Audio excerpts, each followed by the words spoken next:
Un resultado que será bastante útil es la inducción magnética axial de una espira circular, es decir, el campo B, debido a una espira circular por la cual pasa una corriente I, pero calculada en un punto sobre el eje, podemos decir el eje axial de la espira circular. Ese es un resultado que se puede encontrar directamente en Bagnes, es un ejemplo que está resuelto. Y la expresión que se tiene para la inducción en un punto en el eje Z es esta. Claro, considerando en este caso la corriente en el sentido que se muestra. No sé si la corriente fuese en el sentido contrario, lo que tendríamos en todo caso es pues la dirección opuesta y sería en todo caso en menos Z. O sea que si yo dibujo la espira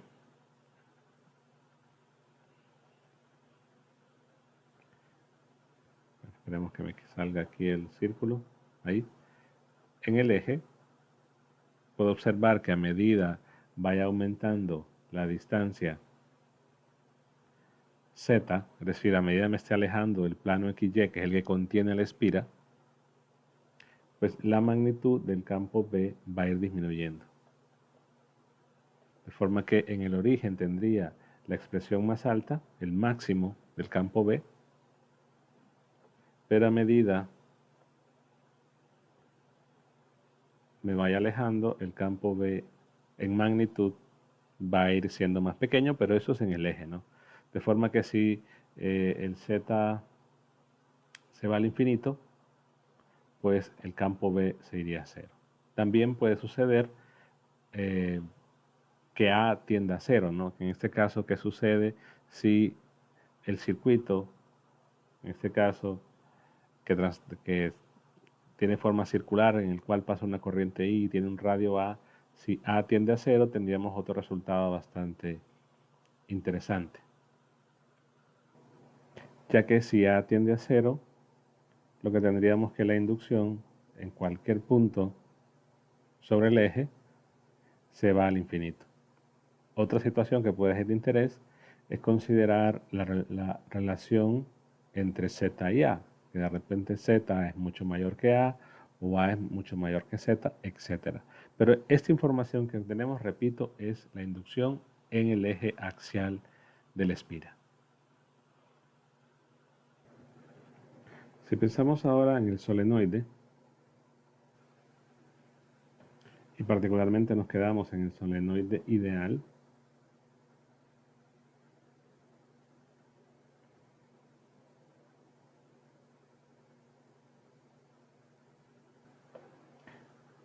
en este caso tenemos un solenoide de una longitud L,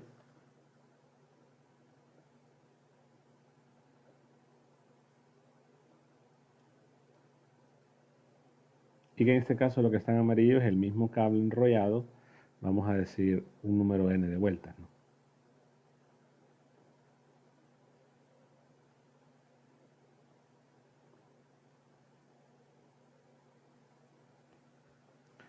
La situación es que se mencionó que por un argumento de simetría en el eje del solenoide,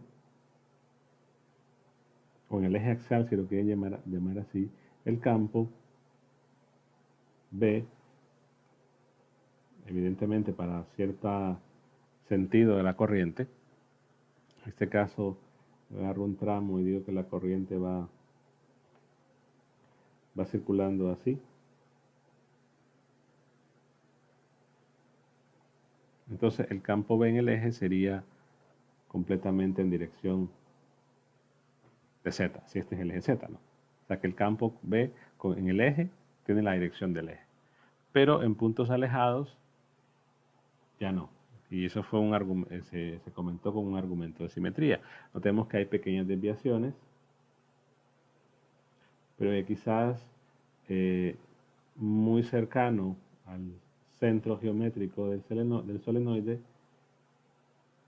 el campo pues parece que es completamente vertical. Quizás Habrá algunas componentes en los otros ejes, componente en RO y componente Z, si estamos en coordenadas cilíndricas, pero que de repente van a ser muy pequeñas. Pero veamos que a medida va aumentando la longitud, ese efecto, pues, de no ser completamente vertical o en dirección de Z va desapareciendo.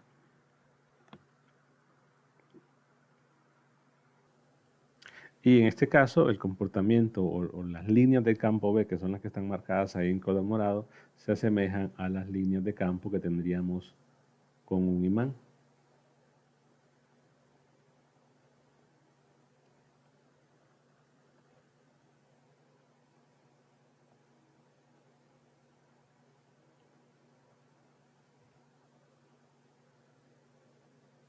En este caso, un imán es simplemente un material que,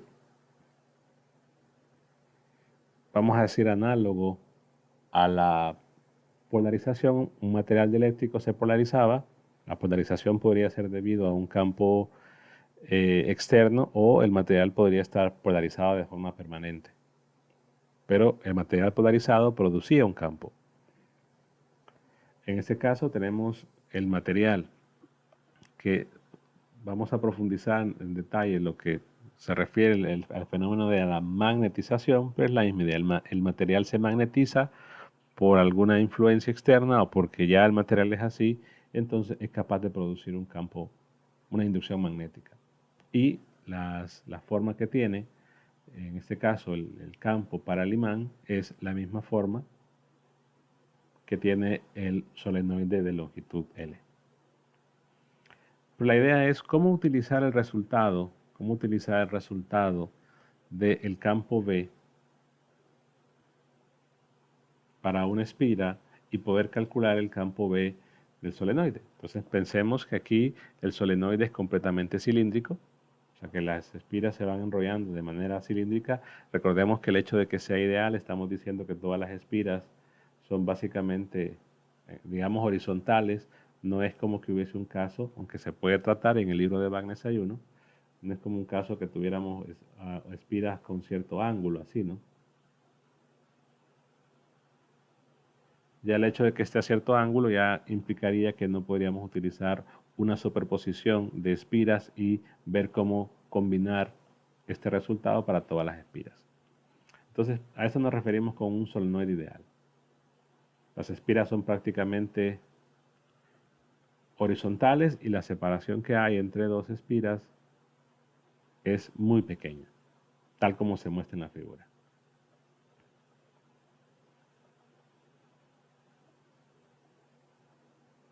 Y que evidentemente hay, en esa porción L, hay n vueltas. O sea que la corriente va a pasar por las n vueltas para ir de un extremo al otro. Supongamos que construimos una figura que no va a ser un cilindro, que partamos que tiene cierta simetría.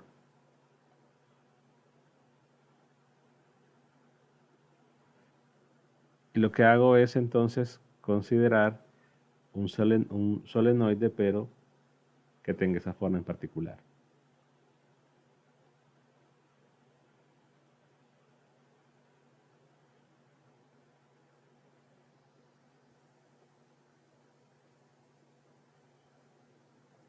Quiero ver cómo utilizar el resultado del campo que acabamos de comentar para luego obtener el campo en el eje. Repito, lo que vamos a encontrar va a ser información en el eje, al menos por medio de esta expresión. Posteriormente vamos a ver la relevancia de por qué se requiere únicamente el campo en el eje o la componente Z dentro del solenoide. Las demás componentes van a perder relevancia, al menos para resultados posteriores.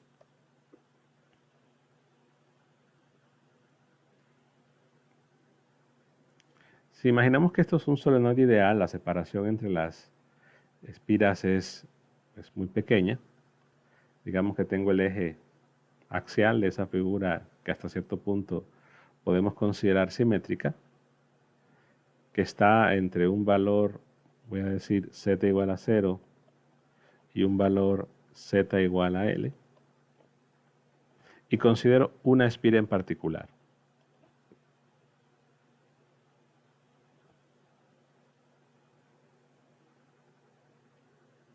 Para esa espira lo que tenemos es un radio ρ.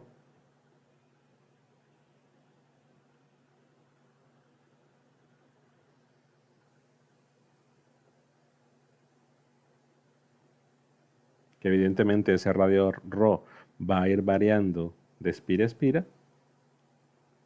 Y que vamos a decir que está a cierta distancia B. Voy a ponerle mejor así, Z' del origen. O del Z igual a 0.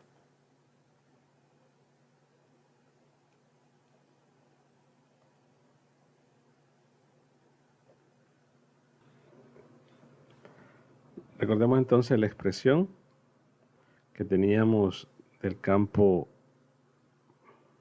B para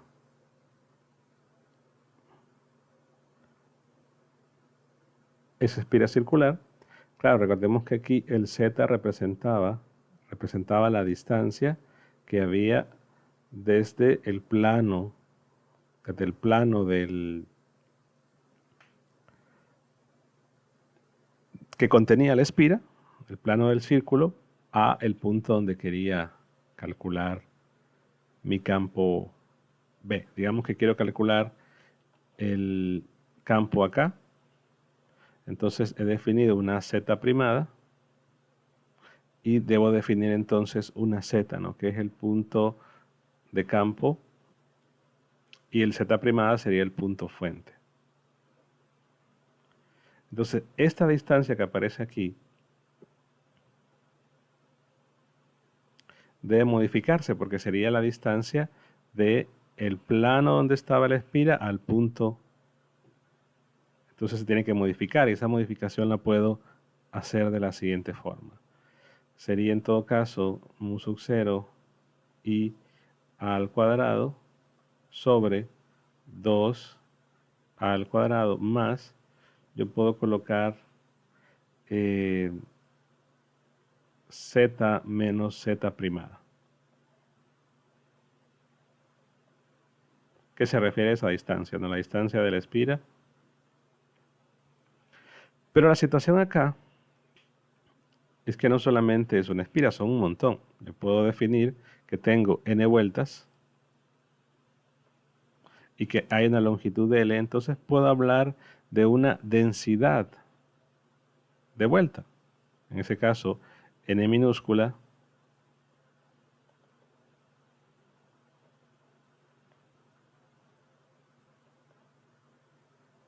lo puedo entender es que en una porción de cierta longitud voy a tener cuántas vueltas.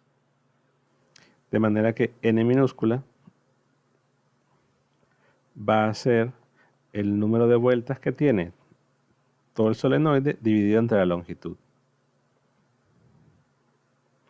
O sea que si yo quiero saber, por ejemplo, si tengo n minúscula que es 5 vueltas por metro, si quiero saber cuántas vueltas hay en 2 metros, pues solo sería multiplicar. O sea que esta es la densidad del número de vueltas.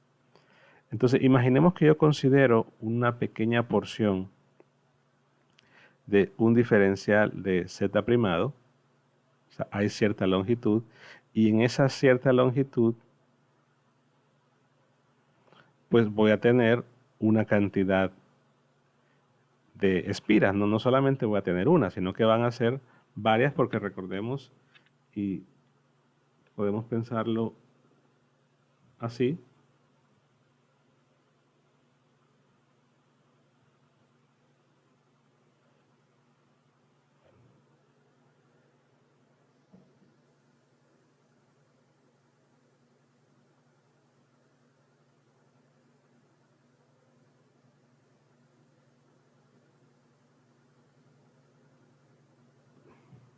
Entonces, en esa cierta longitud voy a tener una cantidad de espiras a determinar. Depende de cuánto sea la longitud. Entonces, si es una longitud, por ejemplo, de 2 metros, yo tengo una densidad de número de vueltas, entonces la cantidad de espiras sería multiplicar la densidad por los 2 metros. Ahora, si estoy considerando que es una porción, una longitud de dz, en esa porción de dz tendría entonces ¿cuántas espiras?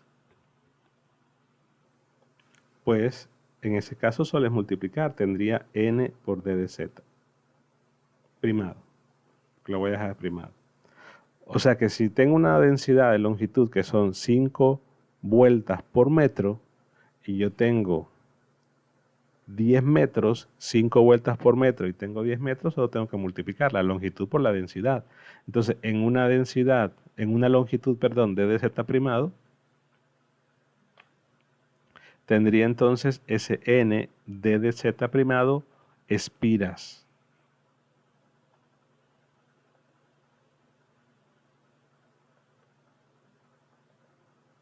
Entonces, en esa porción, en ese diferencial de z de longitud, yo detendría entonces un campo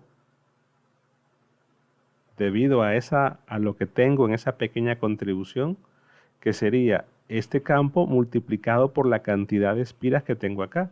Entonces, esa multiplicación sería n de dz primado.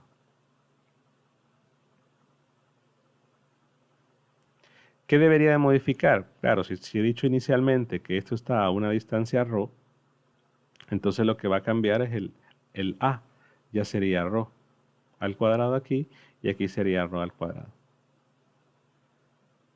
¿Y después qué hago para tener todo el campo? Bueno, integro, hago la sumatoria a lo largo de toda la longitud del solenoide. Entonces ese b en un punto en el eje z sería en todo caso mu i sobre 2 por n, la integral de el ρ cuadrado de dz primado sobre ρ cuadrado más z menos z primado al cuadrado a la 3 medios. ¿Y de dónde a dónde? Bueno, de dónde a dónde estoy considerando la suma de esas porciones. Estoy sumando desde z primado igual a 0 hasta z primado igual a l. O sea que sumo las contribuciones de esa porción infinitesimal desde 0 hasta l. Después, el n minúscula evidentemente se va a poder cambiar por la relación n sobre n mayúscula sobre l. ¿Qué sucede con la forma específica que tenga la región? Por ejemplo, si es una región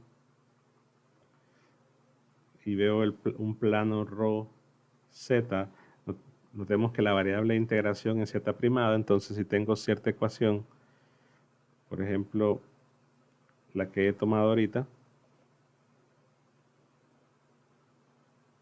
que sea así, entonces en un punto específico, z primado tendrá que estar como función de ρ, o viceversa, ¿no? ρ estar en función de z primado, y esa función sería la que me va a definir esa ecuación.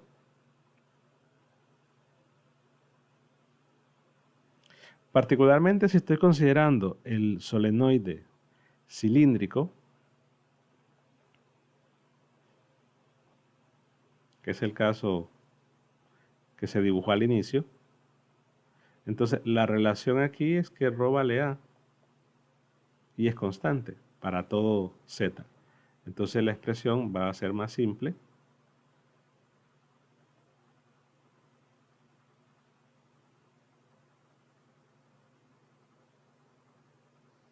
Consideramos que es ideal, ¿verdad? El solenoide. Pero este es el campo en el eje axial. Aquí me faltó la dirección, ¿verdad? Porque tiene que ser dirección z. Entonces, si es el solenoide cilíndrico, sería mu sub 0 y n, 2, la integral de 0 a l, ρ sería igual a Entonces solo sería cambiar esto. Y es el resultado o el problema que aparece resuelto en el libro de Bagnes.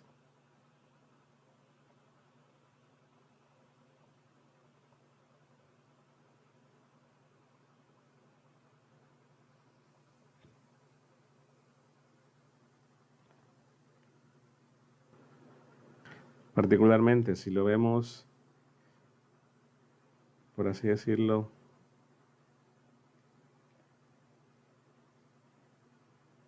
de esta manera, para decir que la corriente va, voy a colocar abajo, para decir que la corriente va así.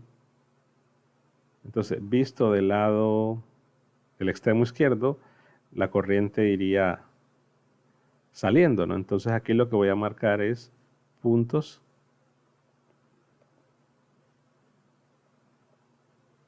para decir que de este extremo la corriente va saliendo del plano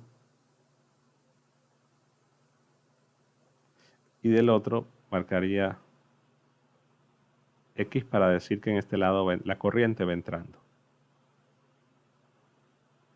Claro, tiene que entenderse que es un solenoide. Entonces, como estamos calculando el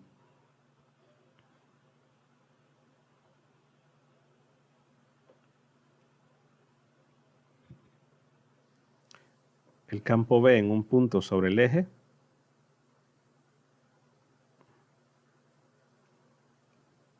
digamos que el punto puede estar en el interior o puede estar en el exterior, digamos que está acá, que estamos en el extremo aquí, z igual a 0. Entonces va a quedar en función de dos ángulos. En este caso, los ángulos van a ser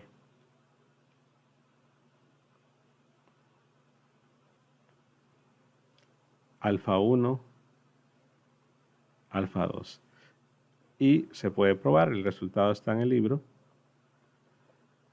que nos queda mu sub 0 y n sobre 2 coseno de alfa 1 más coseno de alfa 2 en dirección z.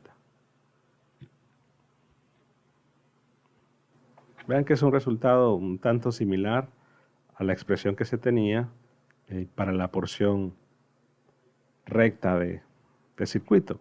Pero aquí la idea es nuevamente tomar una porción de cierta longitud, calcular cuántas vueltas hay en esa longitud e integrar. Y bien que quedan en función de esos ángulos y la expresión en coseno es muy parecida. Ahora, ¿qué sucede? ¿Qué sucede si el solenoide es infinito? Por aquí estamos diciendo que tiene una longitud de L.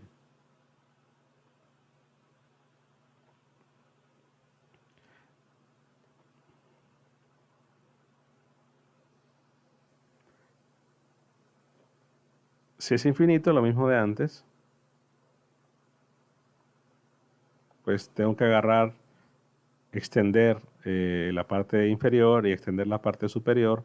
Al irse al infinito, en ambos casos, los ángulos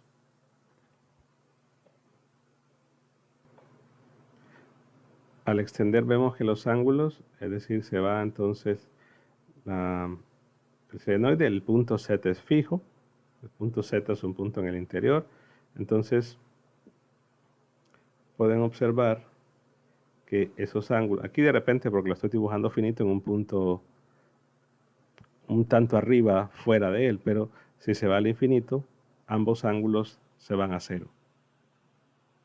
Por lo tanto, lo que nos quedaría para el caso del solenoide infinito es que el campo en el eje es directamente mu sub 0 y n z, donde n es la densidad de longitud. Pero en este caso es normal que la expresión aparezca al ser infinito en términos de una densidad de longitud, porque recordemos que si tengo una longitud infinita, entonces el número de vueltas tendría que ser infinito. pensemos en la relación que teníamos, ¿no? N, la N minúscula es el número de vueltas entre L. Pero yo puedo decir, bueno, en cada metro tendría una cantidad finita, en cada metro hay 2 vueltas, pero al extender al infinito, entonces tendría un número infinito de vueltas en una longitud infinita. Solo para darle sentido a por qué no dejar esto en expresión del número de vueltas, porque eso se va al infinito.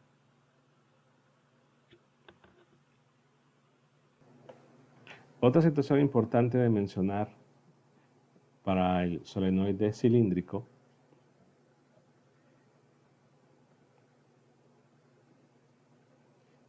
digamos que teníamos la imagen del campo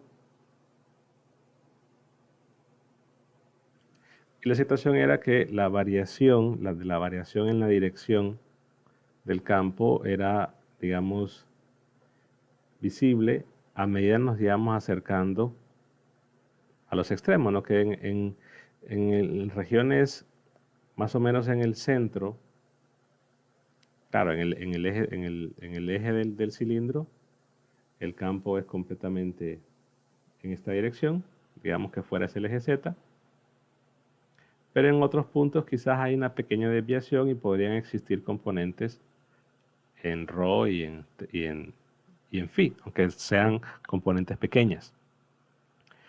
Pero la situación es la siguiente, ¿no? Si en esta región muy cercana al centro es prácticamente horizontal y el problema o la variación se ve únicamente en los extremos, entonces si esto se va al infinito, si la longitud se hace infinita, tendríamos que el campo sería básicamente horizontal, porque en los únicos puntos donde se empieza a hacer notoria el cambio es en los extremos, pero si esto se va al infinito, en ambos extremos, entonces no se va a hacer notorio un cambio. Por lo tanto, se va a poder justificar más adelante que en el caso del solenoide infinito, no solamente en el eje vamos a tener una dirección Z del campo B, sino que va a ser en todo punto. O sea que esto al final de cuentas se va a convertir no solo en el eje Z, sino que va a ser el campo en todo punto. Al menos para el caso del solenoide infinito.